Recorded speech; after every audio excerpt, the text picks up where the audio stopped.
This is KSL Sports Live, broadcasting from the Mountain Home Services studios. Thanks for staying up with us. We are your home for football, and we have 45 minutes of it coming up, including a look back at Utah's win over Wyoming and a look ahead to Texas Tech. Yeah, we also look ahead to BYU's trip east and Week 5 of the high school football season. And I have a conversation as well with Utah Mammoth head coach Andre Tourigny on the way. Utah's win in Laramie against the Wyoming Cowboys last night wasn't the prettiest, but it looked good enough to get the attention of the national voters. The Utes moving up 4 spots to number 16 in the AP Top 25. They also move up to number 18 in the coaches poll. On Saturday, Utah will host 17th-ranked Texas Tech. Well, after 2 dominant blowout wins to start the season, the Utes were maybe unexpectedly given their toughest test of the season by an old conference rival, the Wyoming Cowboys. Utah with just a 3-0 lead at halftime after fumbling once and missing 3 field goals in the first half. But the second half was a lopsided story. Utah scoring touchdowns on all 4 of its second half possessions. Even with the slow start, Utah heavily outgained Wyoming by 312 yards in the game. Devin Dampier had 316 total yards and 2 passing touchdowns. And defense was dominant, holding the Cowboys to just 3 third-down conversions on 12 tries and holding Wyoming to 6 punts and 2 turnovers on their first 8 drives of the game. The only points from Wyoming coming late in the game when the game was already in hand. Whenever somebody makes a play on us, we feel like we need to respond in a like manner. And so when you got that many people, 11 guys on one side of the ball who are just fired up and ready to show everybody what we're capable of week in, week out, then it becomes something where, we want to make sure people know that we can dominate. Defense was good the entire game. I thought they played well. A little soft against the run there towards the end, but did a nice job. Defense shut them boys out today, so I was glad to have a defense going against them. Utah's defense did suffer a tough loss Saturday night, though. Defensive back Rabbit Evans, who had missed the first 2 games of the season, had just taken his first snaps of the season with the U when he went down with a leg injury in the second quarter. After the game, Coach Whittingham told us that the injury will likely be season-ending. All right, Sly made it back from Laramie. He survived. The weird things happen in Laramie, as a player. You've been there before, and the first half was weird. What was the difference between the first half and the second half for the Utes? Man, it's really crazy. You look at the statistics, it's very similar, right? But we were finishing in the second half. I talked to Coach Witt at halftime, and at the end of the game, it was the same thing. We were finishing on third downs. When you talk about the plan to win, you take care of the football, of course, but controlling the clock with time of possession, third downs, and rushing the ball effectively here. It's similar in both halves, rushing yards and yards per carry. But what was different was the third downs. 4 of 10 in the first half, 5 of 5. As Coach Whittingham said, we scored on every single possession in that second half. And converting third downs means you're controlling the game. Of course, we're probably one of the tops in the nations of 36, 37 minutes of time of possession per game, which will win you a lot of games. Okay, big difference in controlling that game and in converting those third downs. Third downs, look no further than Devin Dampier. Man, all-star, right? Mm-hmm. We talked about this guy in the offseason, but we finally get to see him at work. He was a major part in converting every single one of those 5 third downs in the second half. He did amazing things, whether it was third down and 22 or it was third down and 3. He did it with his legs. He did it with his arm, converting to Dallin Bentley, converting by himself in the air. This touchdown to J.J. Buchanan. Beautiful football. I, of course, again, had the best seat in the house to a lot of those plays. Devin Dampier is an all-star for sure. Okay, so the offense had some issues. Looks like hopefully for them that they worked it out getting ready for Texas Tech coming up on Saturday. But the defense is phenomenal. John Henry Daly leads the nation in sacks with 5. Yes. They were awesome again on Saturday in a hostile environment. Yeah, and John Henry Daly doesn't look like he's slowing down anytime soon. And Utah fans, Coach Whittingham says he's a very similar product to Hunter Dimmick, right? That motor, that engine, and we all know how great Hunter Dimmick was, so we love to get that out of him. But him coming around and understanding that part of his game of strip sacking the ball, you get around the quarterback, get an extra possession for your team. You get the same statistic as a sack, but you also get another statistic of a forced fumble. But his spin move last night was absolutely terrific. Very hard to stop. Very NFL quality moves that he's putting on tape. John Henry Daly is loving football here at the University of Utah. If Utah wins the third downs against Texas Tech and that defense plays like that again, they should be victorious in that huge game coming up. 17 versus 16 next Saturday. Sly, you'll be there for that. And What a huge game for the Utes. Yeah, it's going to be great. It's going to be all about complimentary football, right? Things are going to go awry, so it was good to get that test in Wyoming. But when the defense gives up a touchdown, it's the offense going to be there to help them out. And the offense gives up a third down and has to punt it, is the defense going to give them the ball back? Special teams. Complimentary football is going to be on full display, but even more so, make Texas Tech fill Rice-Eccles Stadium on Saturday. All right, we can't wait. Sly, thanks. We want to still keep in the rhythm of our offense and defense. I mean, we knew about this bye a long time ago. The bye week is over for BYU. We look ahead to an East Coast road trip to East Carolina. Those guys are knocking at the door. Those guys, ask them. They will all tell you that they're ready for it. Yeah, training camp's now just 3 days away for the Utah Mammoth. Head coach Andre Tourigny stops by to look ahead to the season and what we can get excited about. That's coming up next when KSL Sports Live continues. Utah State opened a Mountain West Conference play at home on Saturday night. They were hosting the Air Force Falcons and getting the best performance of Bryson Barnes' college football career. He completed 77% of his passes, 287 yards passing. He ran for 44 yards on 15 carries, and he accounted for 5 total touchdowns. Braden Pagan had 147 yards and 2 touchdowns receiving, and Utah State got a big win, 49-30. I don't really like to pay attention to too many stat lines. I like to just focus on, getting a win. I mean, regardless of what that stat lines look like, it could be 7 touchdowns, it could be 2. I just want to go out there and I want to do whatever I can do to get us a win. And so that's what we did tonight, and I'm excited about it. 49 points against one of the best coaches in college football and a staff that's seasoned and so experienced and all they do is win. That's pretty remarkable. And so the kids and the coaches deserve credit for that. They worked so hard. They gave our players great plans, but the players executed those plans. It would have been fun to just be in the stands and just watch. And there's some cool stuff happening today. Weber State won a wild game Saturday in Louisiana against McNeese. This play was awesome. How about a fake field goal run for a touchdown? Sloan Calder fools the Cowboys for a 10-yard score and gave the Wildcats a 21-7 lead after building a 42-21 lead in the fourth quarter. The Wildcats had to stop a 2-point conversion with 42 seconds left to survive. Well, the BYU Cougars, they're off to that 2-0 start, and they're one spot outside of the top 25 rankings today, but already they've got that early season bye this weekend. But now it's time to prepare for their first East Coast road trip of the season against a team that's made a couple of statement wins over the past 2 weeks. After losing the season opener to NC State, East Carolina has totally beat up on FCS opponent Campbell, 56-3. And then on Saturday, the Pirates beat up on Coastal Carolina. The Chanticleers shutting them out on their home field, 38-0. ECU has former Michigan State quarterback Caton Hauser taking the snaps. He completes 72% of his passes to go with 5 touchdowns and just 1 pick through 3 games so far this season. Even with the early bye, Coach Sitake, though, says he's kept the Cougars working.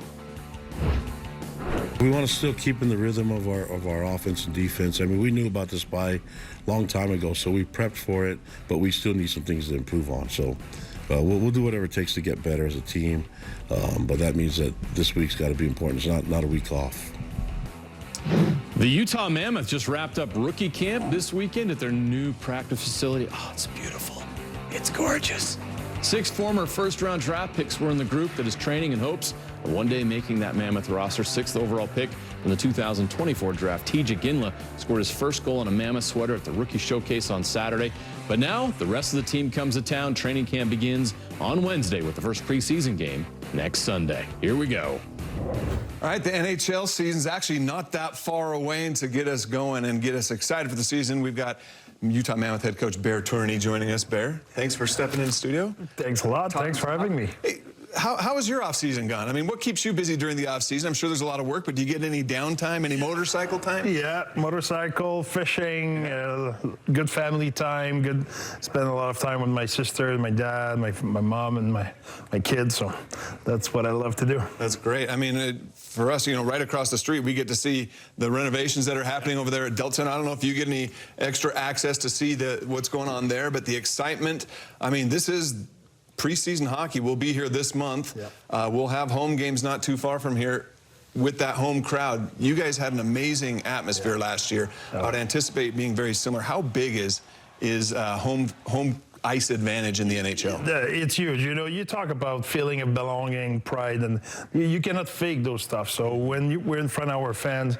I think that was the big thing in the first year, building that relationship, building that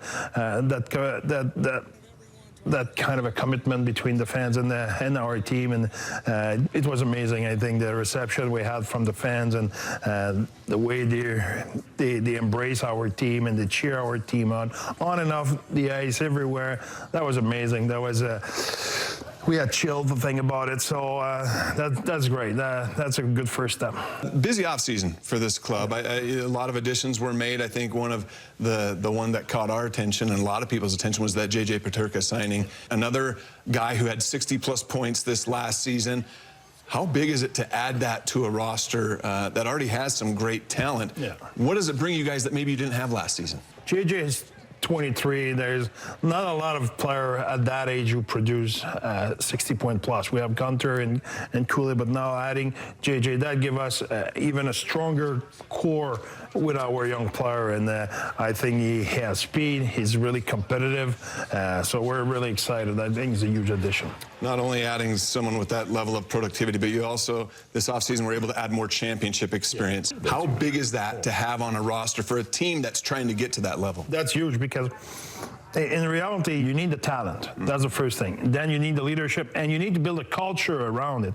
It's not just because you have talent, it won't be good enough. You need to have the right culture, the right behavior every day, and we had built an amazing job last summer, bringing guys like Cole and Mata and Stanlund and Sergachev, and now you had Schmidt and Vinnicek at that, and a good veteran like Brendan Tanev as well. So we have a good mix in our team. We already have our leader who are coming back, the Kerfoot and the Keller and the Crosser and all those guys. But now you add those guys to the mix, it helped a lot.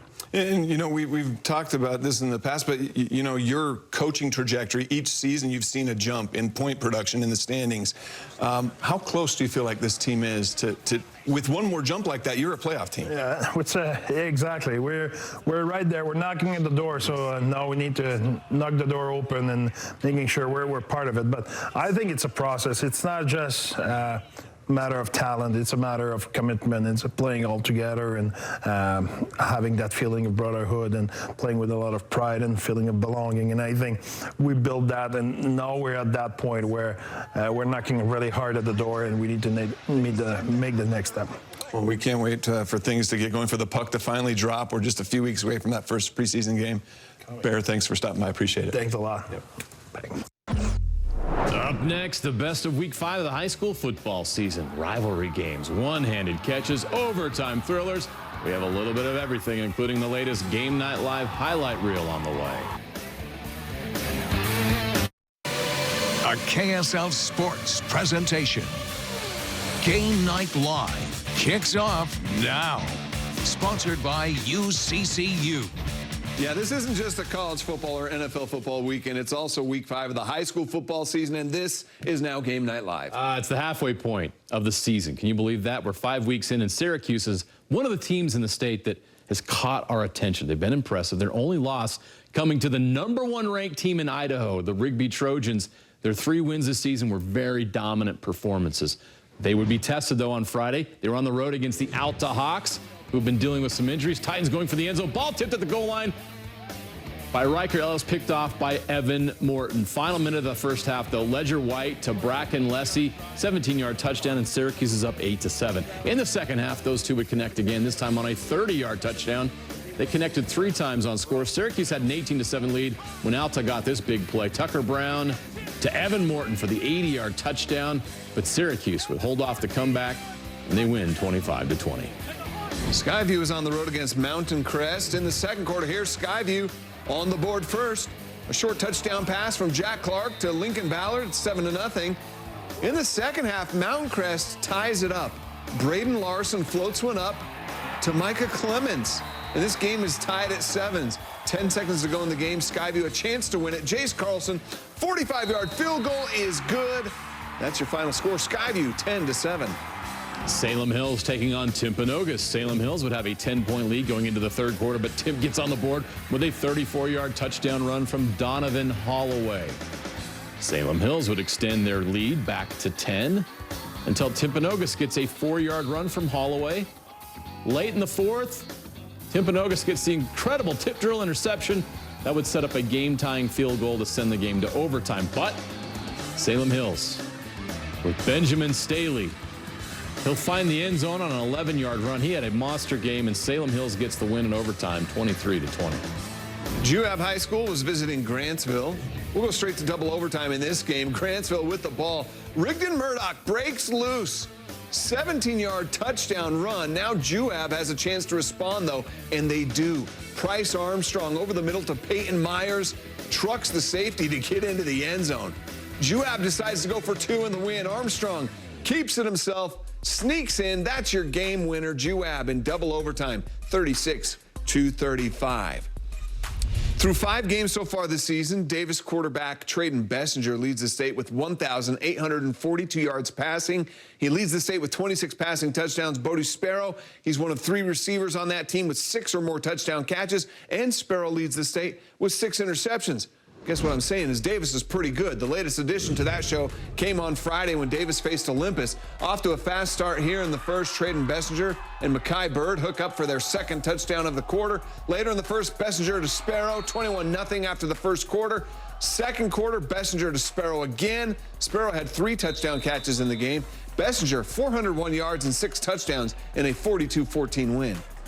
Harriman, a surprise team this season, 4-0 entering Friday night's Region 2 contest against Bingham. Felici Felipe up the gut and in for the 8-yard touchdown. It was 8-0 Mustangs in the second quarter.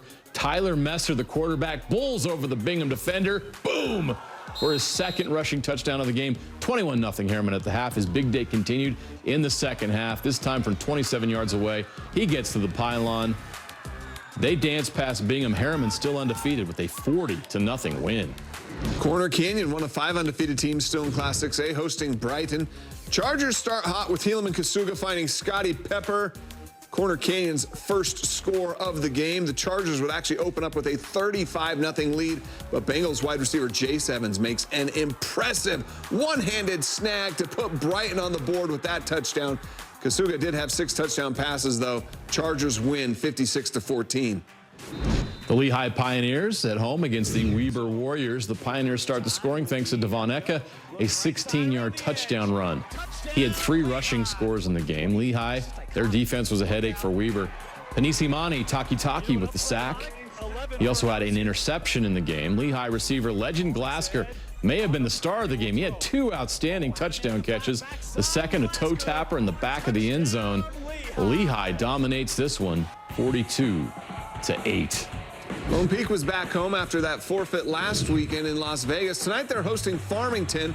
First quarter, Kepanio Metolu runs it in for Lone Peak's first score. Knights had a 10-7 lead when Sa Tanuvasa picks the pass off, and he returns it 50 yards for the pick 6. Lone Peak runs away with this one 34-7.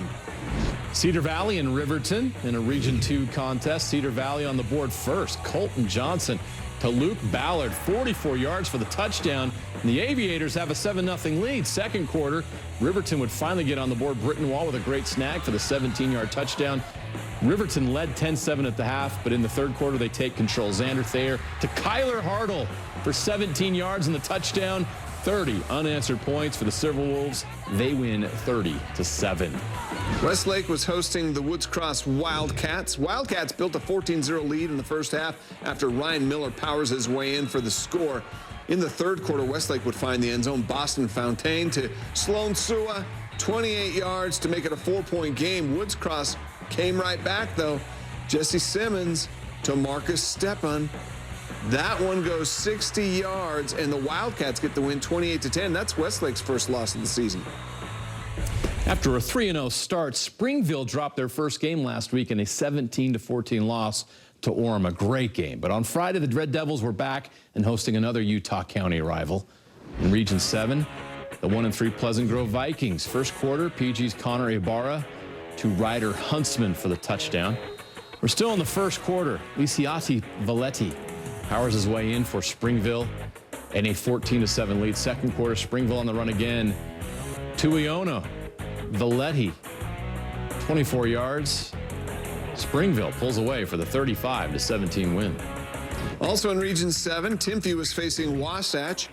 Timpview's Ta'ani Tua, a shifty run from the 14-yard line over defenders and into the end zone.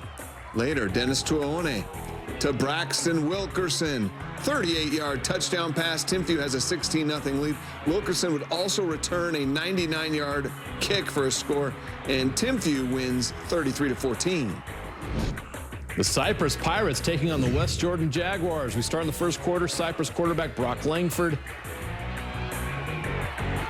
gets the run for 20 yards for the 7-0 lead. But after that, it was all West Jordan. Aiden Dunn threw 2 touchdowns to Porter Creasy in the second quarter. A 24-point quarter, and the defense was dominant. Avingi Moala with one of several Jaguar sacks. West Jordan wins big, 38-7. Well, that was a lot of fun. Some great games in Week 5. Yeah, we'd love to see it all, run it all back again, but this time let's add a cinematic effect. That is why we love this, the Game Night Live highlight reel.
All right, before we say goodnight, we're going to take one more look back at Week 5 of the high school football season. Let's count down the top plays of the week. This is a segment we call the Game Night 5. All right, here we go. Number 5 coming to us from the Northridge Knights. They list Rylan Root at 6'2", 225. He's got to be bigger than that, right? I don't know if it matters, though. Look at him run. Runs like a horse, bowling over defenders in the process. Get out of my way. He just told us on Twitter he is bigger than that, and he runs a 4.95 40. Woo! Timpanogos took overtime to decide a winner against Salem Hills. Some great plays, including that. The pass is tipped, jarred loose or something, whatever you want to call it, but somebody came up with it, and it was sophomore linebacker Kaplan Nukaya for Timpanogos with the interception. Number 3, Alta's defense, keeping eyes on this ball. Tipped at the goal line by Riker Ellis, picked off by Evan Morton. It's not fun playing Corner Canyon, but Brighton did have this highlight. Grace Polipoy going deep for Jace Evans, who makes a one-handed catch for an 80-yard touchdown. One more look, hauls it in and gets the score. Our top play of the week, Mountain Ridge's Graydon Dumas has hands of glue, kind of like hands of Velcro. One-handed catch, beautiful grab. Wow, like a magnet. Sucked it in like a tractor beam. Next week, Game Night Live heads to Davis County, a rivalry game between Bountiful and Woods Cross. Both teams coming off a win on Friday. 7 p.m. kickoff. You can watch on the KSLSports.com, KSL Sports app, KSL Plus app, KSL YouTube channel. I'll be on the call with Sly. We'll see you then. Good night, everybody.